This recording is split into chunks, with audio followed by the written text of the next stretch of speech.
घाट बाज़ार में भी जो मांदर और सखुआ घुमा रहे हैं, वहाँ के दादी लोग बोल रही है बेटा 60-40 नहीं चलतो, 60-40 नहीं चलतो। तो हम कह दे रहे हैं कि 60-40 एक आंधी है, और इस आंधी में जिस प्रकार सूखा पत्ता हुरलूसी ब्लांडर में कहाँ उड़ेगा उस सूखा पत्ता को पता नहीं चलता, हुर हुर हुर हुर हुर हुर चक्कर काटते हुए उड़ता है, किस दिशा में उड़ेगा कहाँ जाएगा उसको आता ना पता नहीं रहता है। उसी प्रकार यहाँ के तमाम जितने भी विधायक हैं, सांसद हैं, 2024 में 60-40 का आंधी में कहाँ उड़ेंगे पता नहीं चलेगा, और उड़ेंगे तो उड़ेंगे कहाँ जाएंगे और दोबारा दिखेंगे भी नहीं। यही वेट कर रहे हैं कि अगर हमारी मांग पूरी होती है तो झारखंड के हर एक परिवार में एक एक सरकारी नौकरी कन्फर्म होगा। हम यह इसलिए कर रहे हैं कि अभी 3.5 लाख से ज़्यादा रिक्त पद है, 5 लाख सृजित पद में से आपने ही दिया, उसमें आपने लास्ट में बोला कि जयराम दादा को लास्ट 2024 में उतारना है, तो इसका क्या समझे कि चुनाव होगा और जयराम दादा उतरेंगे फील्ड में? देखिए, पहली बात तो हम लोग जन्मजात किसी का विरोधी नहीं है, न ही हम लोग का जो आंदोलन है किसी विशेष पार्टी को लाभ पहुंचाने और न ही किसी विशेष पार्टी को नुकसान पहुंचाने के लिए है। हमारा आंदोलन निष्पक्ष और न्यूट्रल है, इसीलिए हम लोग सत्ता पक्ष के पास भी लिखित समर्थन लेने गए, विपक्ष के पास भी गए, और जो भी आनाकानी टाल मटोल जो भी किया है उसको हम लोग प्रतिक्रिया भी दिए। और एक तरह से जो हम लोग क्षेत्रीय और जनजातीय भाषा से सुसज्जित खतियान आधारित नियोजन नीति को लेकर के जो हम लोग का 10 मई से 11 जून तक का 31 दिवसीय 4 चरणों का जो महाजन आंदोलन का ऐलान किए हैं, जिसका प्रथम चरण 15 दिवसीय 10 मई से 25 मई तक जो लिखित समर्थन लेना था विधायक सांसदों का, जिसमें 42 सत्ता पक्ष के विधायकों समेत कुल 72 विधायकों का लिखित समर्थन प्राप्त हुआ। तो यह एक भारत का एक नए तरीका काम हुआ, इससे पहले नहीं हुआ था, और भारत के आंदोलन का इतिहास का एक नया अध्याय जुड़ा। तो एक सरकार सदन के अंदर जो झूठ सोच जो लोग करते हैं विधायक लोग, और ये जो दूसरा तरह का हम लोग सरकार बना के नए स्टाइल का जनता के बीच में जो हम लोग बहुमत प्राप्त किए, यहाँ अगर झूठ बोलेंगे तो नहीं चलेगा। ये लोग हम लोग का मांग पर जो है कि एक तरह से ग्रिप में आ गए हैं, फंस चुके हैं कहने का मतलब। लेकिन 60-40 के तहत इधर नियुक्ति प्रक्रिया कर रहे हैं, सीट बेचने का हिसाब किताब लगा रहे हैं। तो जो अभी 3.5 लाख से तो ज़्यादा संख्या पे जो 3.5 लाख से जो ज़्यादा संख्या पे नियुक्ति होना है, और उसमें भारी मात्रा में अगर बाहर के लोग आएंगे तो हमारा सरकारी तंत्र गुलाम हो जाएगा। और यह लड़ाई सिर्फ नौकरी का नहीं, बल्कि यह लड़ाई हमारा भाषा, संस्कृति, रीति रिवाज, परंपरा, जल जंगल, ज़मीन, माटी, यहाँ के पहाड़ पर्वत को बचाने का है। और अगर फिर धोखा देंगे जनता के बीच में, तब हम लोग जाके 2024 में न चाहते हुए भी बाध्य होकर मजबूरी में हम लोग आएंगे, चूँकि यह झारखंड प्रदेश किसी का बाप का नहीं है, सीएम का कुर्सी किसी का जागीर नहीं है, ना भाजपा का, ना कांग्रेस का, ना जेएमएम का, ना आजसू का, ना पक्ष का, ना विपक्ष का।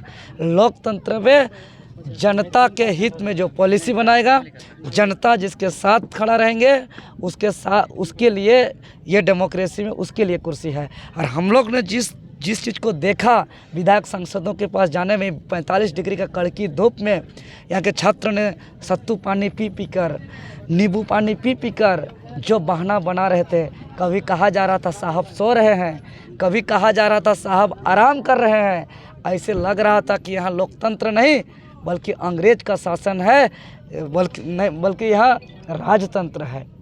तो ये राजतंत्र और तानाशाही जो शासन व्यवस्था चल रहा है, उसके अगर ऐसा चला, हम लोग का लोकसभा चुनाव से पहले तक, हम एकदम डेट अंडरलाइन कर देते हैं, लोकसभा चुनाव से पहले तक खतियान आधारित नियोजन नीति लागू करके यहाँ के लोगों को नौकरी नहीं देती है सरकार। चूँकि हम ऑन रिकॉर्ड डेट कर रहे हैं कि अगर हमारी मांग पूरी होती है तो झारखंड के हर एक परिवार में एक एक सरकारी नौकरी कन्फर्म होगा। हम यह इसलिए कर रहे हैं कि अभी 3.5 लाख से ज़्यादा रिक्त पद है, 5 लाख सृजित पद में से, और सरकार द्वारा जारी आंकड़ा के अनुसार 6 लाख लगभग बेरोजगार हैं। इसके अलावा जेपीएससी में अलग सीट है, इसके अलावा कॉन्ट्रैक्ट में अलग सीट है, स्वरोजगार अलग है, इंडस्ट्री फैक्ट्री अलग है। सिर्फ और सिर्फ 3rd और 4th ग्रेड में 3.5 लाख से ज़्यादा है और 6 लाख आसपास बेरोजगार हैं, अर्थात प्रत्येक घर में मिनिमम 2 भाई बहन हैं। मतलब हर एक घर में एक सरकारी नौकरी कन्फर्म, मतलब कन्फर्म। और अगर बाहरी दलाल, बाहरी प्रेम और बाहरी दामादों को बुलाया जाएगा तो यहाँ सिर्फ नौकरी ही नहीं छीना जाएगा, यहाँ की हक अधिकार, माटी, जल, जंगल, ज़मीन, यहाँ के पहाड़ पर्वत, हम लोग का जो मूल आइडेंटिटी है, मूल आत्मीय ढांचा है, वह बर्बाद हो जाएगा। क्योंकि बाहर के जो लोग आएंगे वो लोग माफिया होंगे। तो हम लोग जिस नदी को, जिस पहाड़ को देवता समझते हैं, पूजते हैं, हम उतना ही बालू लेते हैं जितना हमको ज़रूरत होता है, हम उतना ही गिट्टी पत्थर लेते हैं जितना हमको ज़रूरत होता है। लेकिन बाहरी माफिया लोग विदेश तक बेचता है। ख़त्म हो जाएगा पहाड़, ख़त्म हो जाएगा नदी, लेकिन इन लोग का पेट नहीं भरेगा। वीरेंद्र राम का बेटा 35,000 का टी शर्ट पहनता है, गंदा होता है तो फेंकता है। ये वेतन का पैसा से संभव नहीं है, ये लूट का पैसा से ये सब हो रहा है। इसलिए जो हमारा आंदोलन है 31 दिवसीय का, आने वाला 9 जून को पूरे झारखंड प्रदेश में मशाल जुलूस निकालना है। और इस बार एक दिन नहीं, लगातार 2 दिन, 10 और 11 जून पूरा का पूरा 48 घंटा पूरा का पूरा झारखंड का चक्का जाम रहेगा। इससे 40 के विरोध में आप लोग 4 चरणों में आंदोलन कर रहे हैं, जिसमें पहला चरण में 81 विधायक और 14 सांसदों से समर्थन ले रहे हैं, ज्ञापन ले रहे हैं। तो ऐसे विधायक और सांसदों को क्या कहना चाहते हैं जिन्होंने आपका समर्थन नहीं दिया, ज्ञापन नहीं दिया और सिग्नेचर भी नहीं दिया? हम वैसे विधायक संसद से कहना चाह रहे हैं, सबसे पहले तो उसका माथा पे झारखंड विरोधी का कलंक है, कलंक लग गया है और उसको हम लोग चिन्हित करेंगे, टारगेट करेंगे, ट्रोल करेंगे। वो भी एक दिन नहीं, हर सामाजिक कार्यक्रम पे, बियाह शादी, मरखी छठी में, हर सांस्कृतिक कार्यक्रम पे, चाहे सरहुल हो, कर्मा हो, माघी हो, भक्ता हो, चाहे टुसु हो, सोहराई हो, बांधना हो, कोई भी पर्व, हर सांस्कृतिक मंच पे, हर धार्मिक मंच पे इन लोग को टारगेट किया जाएगा, इन लोग का बहिष्कार किया जाएगा। उसी के वोटर के द्वारा, उसी के स्थानीय जनता के द्वारा। चूँकि यह राज्य 23 साल के बाद लड़ रहा है और यह लड़ाई आर और पार का लड़ाई है, इसलिए लड़ाई हम लोग छोड़ने वाले नहीं। चूँकि तादाद संख्या में वैसे विधायक संसद जो लिखित समर्थन दिया, यह झारखंड के इतिहास में जो पहली बार हुआ, हम उसको गर्व भी करते हैं, धन्यवाद भी देते हैं कि पहली बार, जैसे हम लोग आप लोग के मीडिया के माध्यम से पहले ही घोषणा किया था कि अंतिम दिन तक अर्थात 25 मई तक चाहे कोई भी पार्टी का विधायक सांसद हो, उसको 1 स्वर पे 60-40 नहीं चलतो कहने को लेकर के बाध्य करेंगे। आखिर अंततः हुआ ये, तो यह पार्टी बंधन से ऊपर उठ के इन लोगों को काम करना पड़ा। और क्यों चलेगा जी 60-40? अगर 60-40 चलते हुए होता तो झारखंड अलग राज्य का गठन ही क्यों हुआ?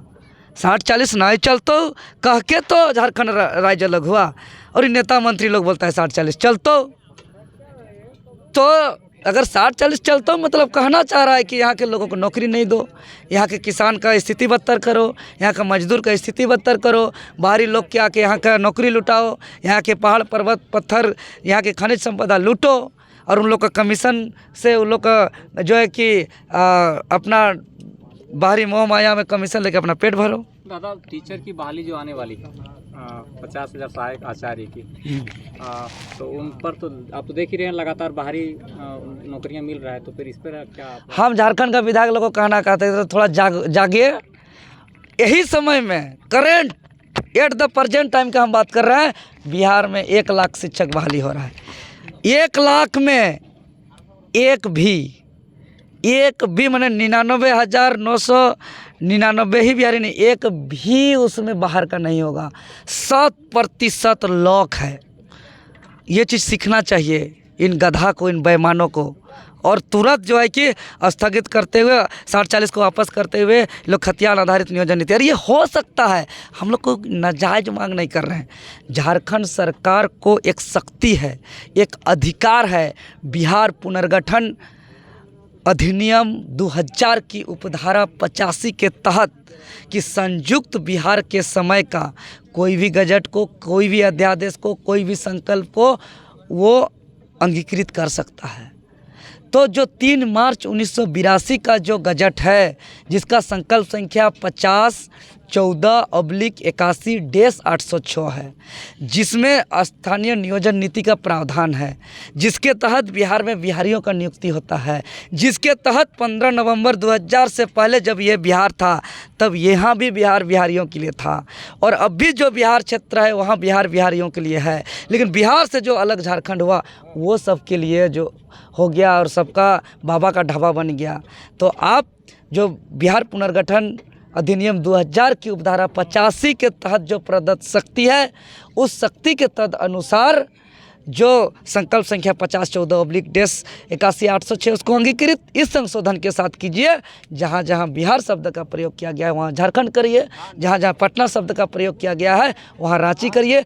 एक दिन का काम है, ये कोई बहुत लेंदी पेंदी और बहुत मुश्किल काम नहीं है। Only 1 day, single day. इन लोग का नियत सही होना चाहिए, इसलिए लिखित रूप से दिया है।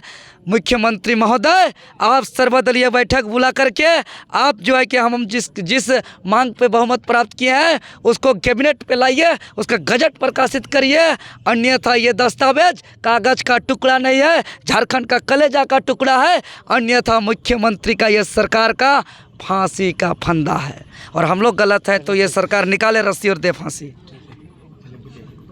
दादा, 10 और 11 जून को आप लोग आर्थिक नाकेबंदी करने वाले हैं, उसके बाद भी आर्थिक नाकेबंदी होने के बाद भी सरकार नहीं सुनेगी तो आप लोग का अगला कदम क्या होगा?